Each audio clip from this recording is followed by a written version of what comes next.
Pembangunan Rumah Sakit Internasional Bali mendapat dukungan dari sejumlah kalangan. Keberadaan Rumah Sakit Internasional ini akan menambah menu baru pariwisata Bali ke depannya.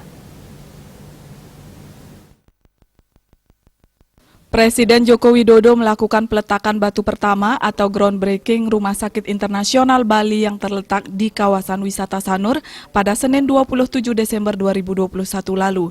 Dengan adanya rumah sakit tersebut, Presiden Jokowi berharap warga negara Indonesia tak akan lagi berobat ke luar negeri. Sejumlah kalangan pun menyambut baik Rumah Sakit Internasional Bali yang sudah mulai dibangun tersebut.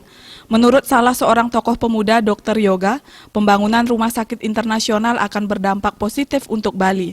Pembangunan Rumah Sakit Internasional ini akan menjadi menu baru pariwisata Bali ke depannya.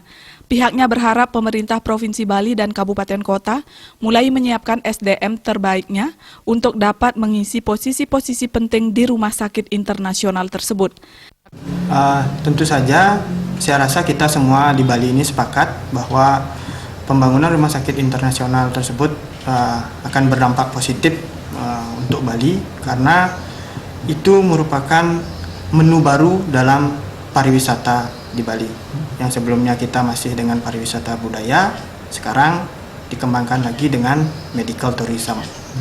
Jadi saya pun berharap dan kita semua yang ada di Bali ini berharap agar mulai dari sekarang Pemprov dan pemerintah kabupaten kota se-Bali menyiapkan para SDM terbaiknya agar dikuliahkan, disekolahkan agar bisa mengisi posisi-posisi penting di rumah sakit internasional tersebut, agar jangan sampai saat rumah sakit itu terbangun tapi yang mengisi adalah SDM dari luar. Nantinya Rumah Sakit Internasional ini akan mempunyai dua fungsi, selain membantu Bali untuk mempunyai pariwisata baru dan pariwisata kesehatan.